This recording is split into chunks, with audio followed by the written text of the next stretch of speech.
सलवार अशी स्टिच केली आहे. तर तुम्ही पाहू शकता ह्याचा लुक कसा आहे ते.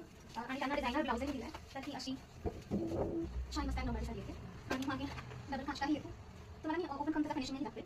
तर ह्या पद्धतीने आणि डिझायनर आम्ही थोडासा ब्लाउजही केला आहे.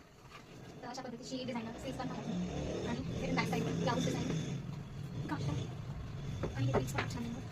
मी नऊवारी साडी पहा म्हणजे आता तुम्हाला दाखवली होती. त्याचा फिनिशिंग तुम्ही खूप जवळून पाहू शकता. त्याच्या प्लीट्स किती इव्हनली सेट केले आहेत किंवा स्टिचेस कसे दिले आहेत. इव्हन बॅक साईड जरी बघितली ना तरी त्याची इव्हननेस तुम्हाला दिसून येईल.